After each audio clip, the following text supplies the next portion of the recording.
Preview and predictions. I'm also doing a TV show review and recap later on in the stream. But first up, we're going to talk about the NBA playoffs preview. So we got the playoffs game one on Saturday, April the 19th. We have the Bucks and the Pacers, the Clippers, Nuggets, the Pistons, and Knicks. We also have the Timberwolves and Lakers later on at around 8:30. So beforehand, let's start and talk about the playoff previews. First, we're gonna talk about the play-in tournament, the Grizzlies and the Warriors. So I'm predicting the Warriors will probably get the 7th seed, as they will win over the Grizzlies. And I got the Magic over the Hawks at 7:30. So that would mean the Magic would be in the Eastern Conference at the 7th seed. The Hawks would be playing the winner of the loser would be playing the winner of the Heat and the Bulls, and I would think that would be the Bulls. And I think the Bulls will actually beat the Atlanta Hawks and get that last remaining seed. And as far as the Grizzlies, because they would be the losers and they would be playing the winner of the Mavericks and Kings, I think that would be Sacramento. Yeah, I think that would be the Sacramento Kings winning over the Mavericks, and I will get the slight edge to the Grizzlies because I think that with the firing of Taylor Jenkins, I think that would be a lot of inspiration for them. John Morant would be playing a lot better, and I think that would be the thing that will drive it, be the driving force. Jaren Jackson, I think that will be the most aggressive game that they will ever play. They will come in and start with attrition. The new coaching staff, as I talked about in my last stream, of why they let Taylor Jenkins go and who's going to be taking over. I think that's going to be an indication of just putting them, just going to be putting them a step further. Than I think they will be taking that final seed. So yeah, I got the Grizzlies over the Sacramento Kings. And with that being said, who do I have in the actual series of the first round? So we had the Bulls facing the Cleveland Cavaliers, and we had the Magic facing the Celtics. So I'm gonna go with the Cavs beating the Bulls in 5, and I'm going with the Celtics beating the Magic in 5. I got the upset. It's probably gonna shock some people, but I got the Pistons over the Knicks in 7 games, and I got the Pacers over the Bucks in 6 games. And the Clippers and the Nuggets, I have, and the Clippers that's always been my team. So I'm gonna go. Of course, I'm gonna go with the Clippers over the Nuggets, and I got them in 6 games. But that's gonna be a very interesting series with them, because Kawhi Leonard, James Harden, both healthy, both playing at a high level this season. Over the last 30 games of the season, Kawhi Leonard has been one of the best players in the league, and James Harden has been one of the best guards in the league with his percentage, field goal percentage, 3-point percentage, and everything just continue to skyrocket up. So they're gonna be on point with them. And I don't like the way the Nuggets have been playing. They've been super inconsistent. One game you'll see Michael Porter Jr. go off for 25, and the next game he'll be going like 5 for 20, 5 for 24, or something like that. And there's a thing where the consistency has to be there, and it's not there. So that was my issue with him, and that's gonna be a problem overall for the Nuggets if they don't have the consistency from him or Aaron Gordon nor Christian Brown, because you're gonna get what you're gonna get from Jamal Murray and Jokic. You're gonna get what you're gonna get from them. But to me, they have to be the most consistent team out there, and I just don't have. I haven't seen that from them, in my opinion, overall this season. Especially for them being a 4 seed, I haven't seen that. So that would be my main issue with them. But the reason I'm going with the Pistons over the Knicks, you got overall, Cade Cunningham is pretty much doing his thing alongside Malik Beasley, Tim Hardaway Jr., and Tobias Harris doing their thing. That's going to be a problem for them, for the Knicks, because I don't think the Knicks have seen a team that's aggressive, likes to get to the basket, cut inside the rim, make really smart plays, smart passes. That's going to be a problem for them. And I don't think the Knicks have seen a team like that before. So that's going to be their downfall to me. when it gets down the stretch. And do we trust Karl Anthony Towns being as consistent as he is? Do we trust Jalen Brunson to be, you know,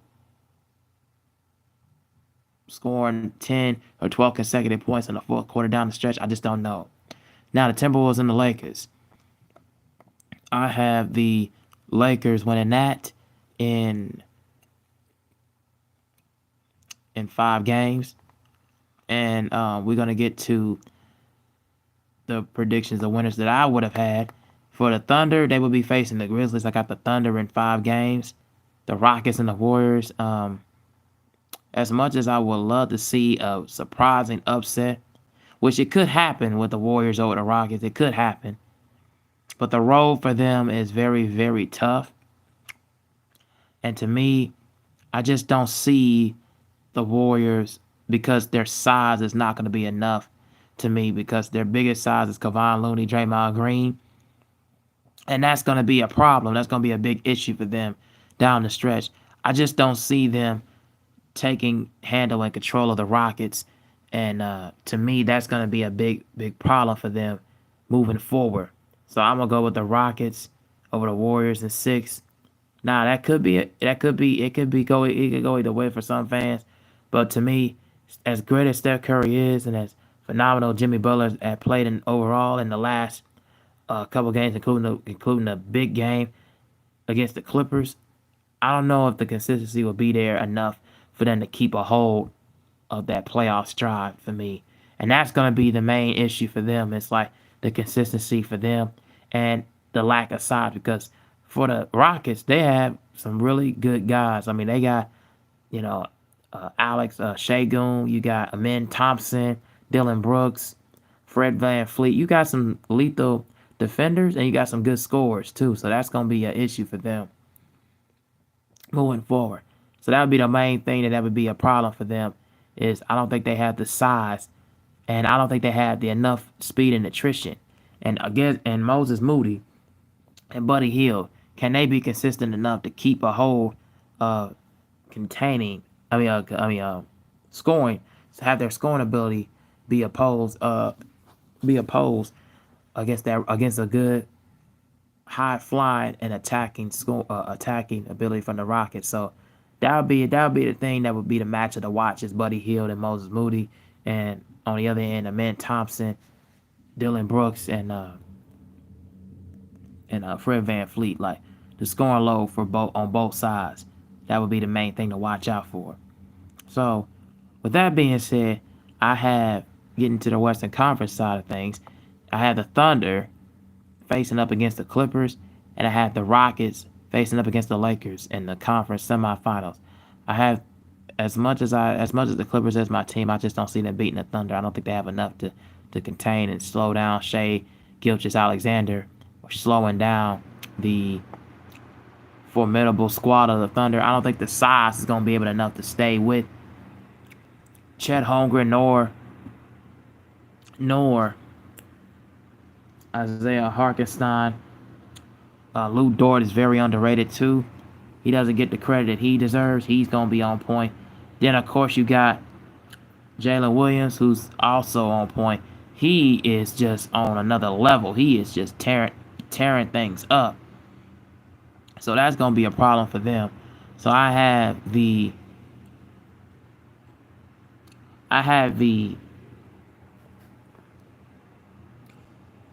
Thunder over the Clippers in 6 games.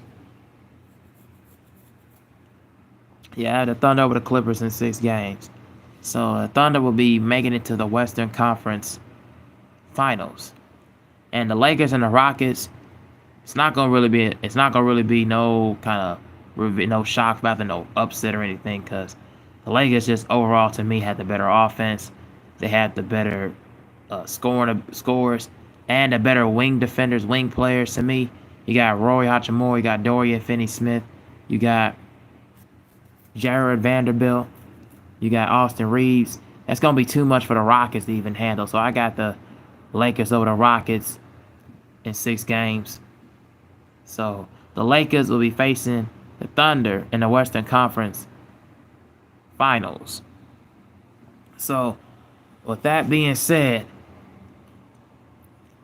My prediction stay strong. I have the Oklahoma City Thunder over the Lakers. That would be in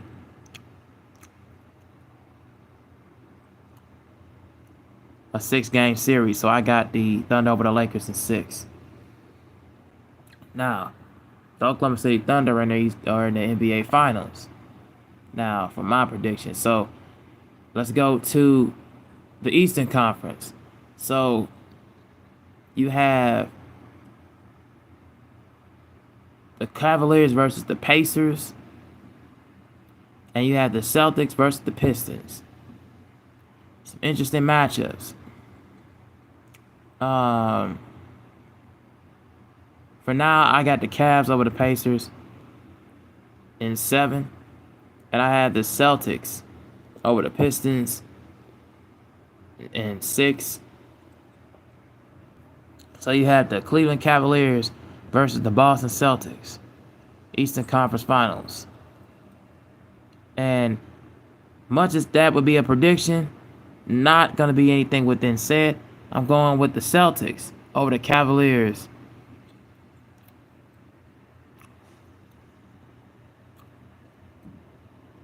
In a 7-game series. I think that 7th game, I think the Celtics would go in.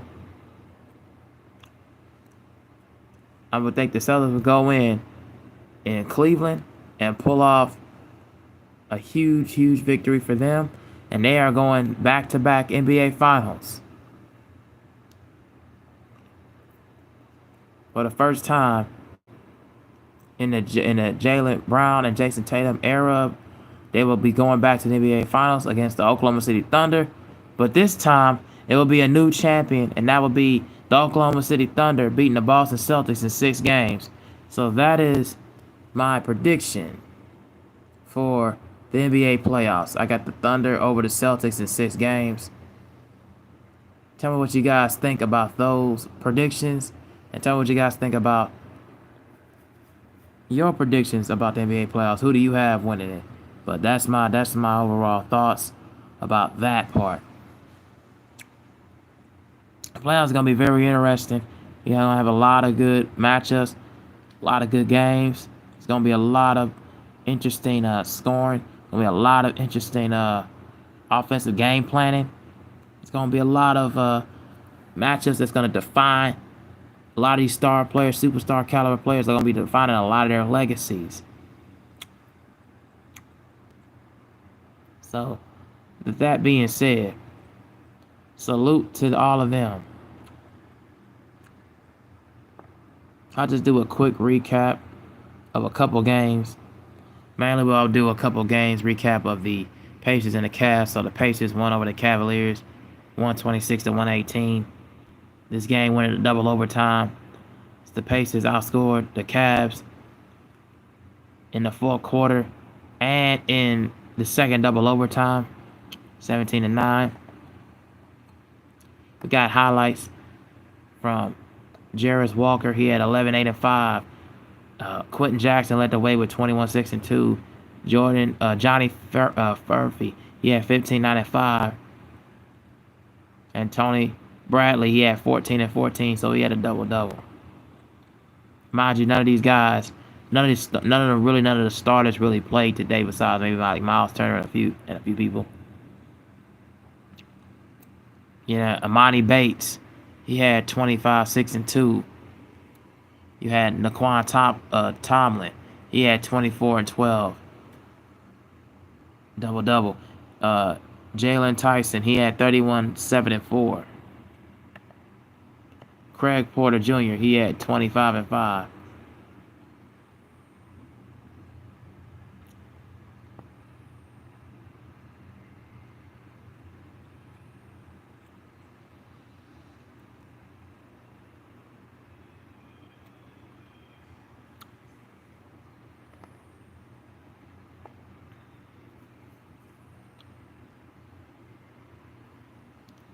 And for the Warriors and the Clippers, the Clippers won 124-119. The Clippers outscored the Warriors in the second quarter. They both was down the stretch tied like kind of evenly out in the third and fourth quarter, but the Clippers got 10 extra points from James Harden as he had 39.7 rebounds, 10 assists. Kawhi Leonard had 33, 6, and 7 in 47 minutes. Zubac had 22 and 17, and Norman Powell had 11.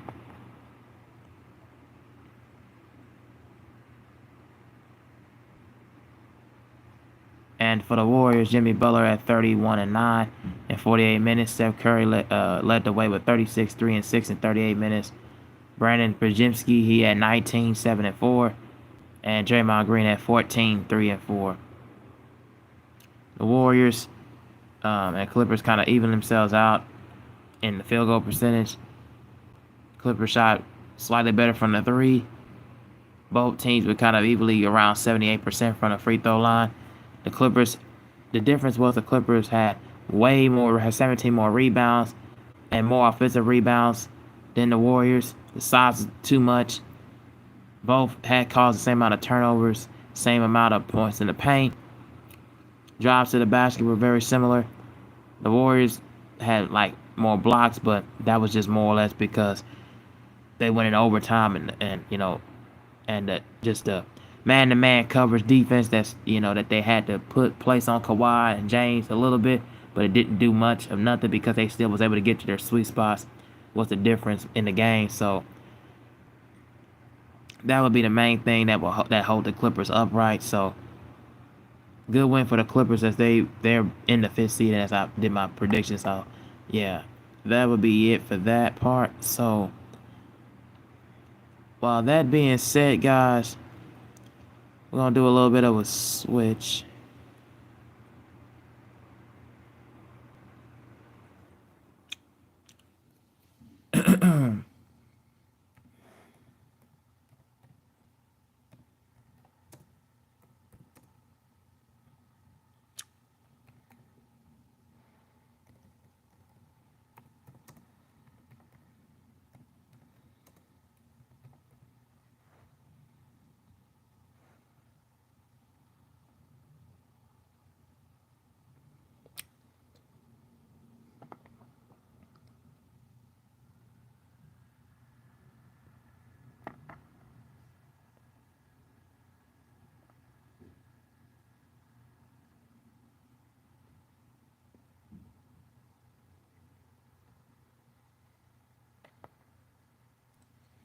So Paradise, we're gonna do recap for the show, but also the finale recap about Who Killed Cal. What does it mean for season 2? So here we go.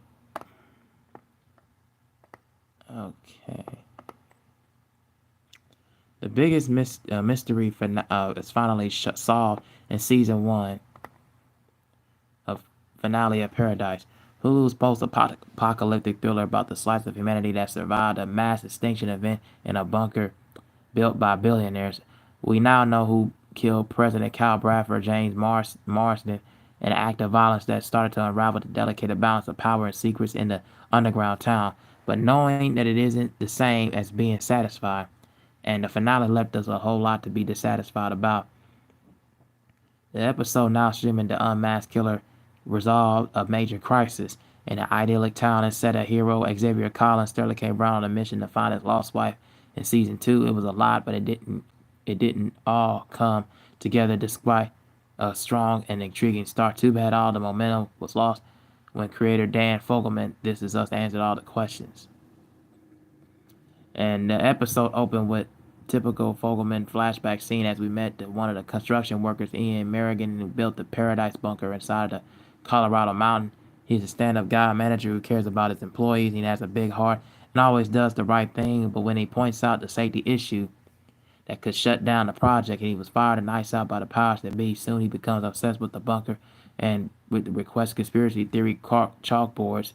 We also learned that he's the man who attempted to assassinate Cal back before the super volcano apocalyptic event. And when Xavier took a bullet for the president, wonder if he'll never ever be relevant again. But then the episode shifts back to present day when a desperate Xavier has a gun trained on Samantha, aka Sinatra, Julian Nicholson, and even when she has a daughter hold hostage and proof that his wife is alive on the surface, she informs that Kyle's killer came from outside the bunker.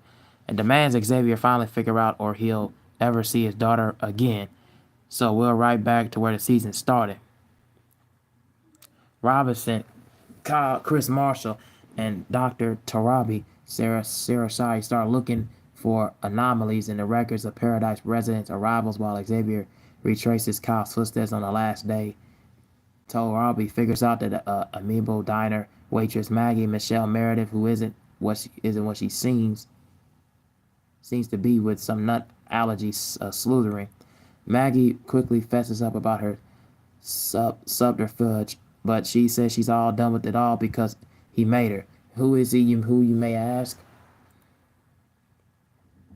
Well, simultaneously, Xavier follows Kyle's path to the Paradise Library, where he's knocked out by Trent, the librarian. Yes, the awkward, balding man who was behind it all. No, seriously, we discovered that he's a construction worker from the montage intro who escaped prison on the day of the volcano naturally and found his way to the bunker, killed the guy he kind of looked like, and snuck with a woman he met at the gas station. And once there, he decided to enjoy his new privileged life until the day Cal walks into the library and reminds him that actually he hates everyone in Paradise, especially Cal, who he wrongly believes to be the mastermind behind the entire plot. And to cap it off, we're treated to an unnecessary graphic flashback of Cal's murder. Trent tries to escape to where they're in a closed system, but is eventually cornered by Xavier and Robinson in the rafters of the bunker. He dies by suicide, leaving Cal with a neat little report for Sinatra. But everyone's favorite billionaire can't tell Xavier where his daughter is because she's lost control of Jane, Nicole Bridenbloom, her pet killer.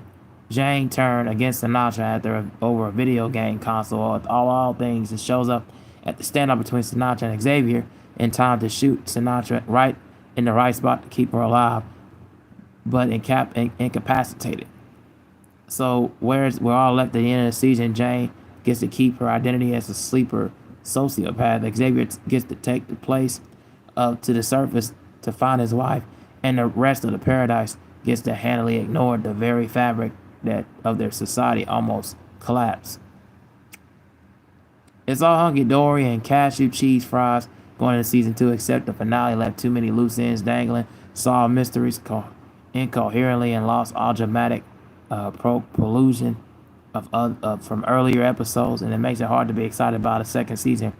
Are all the show's villains going to turn to be mild-mannered civil servants we're barely seen?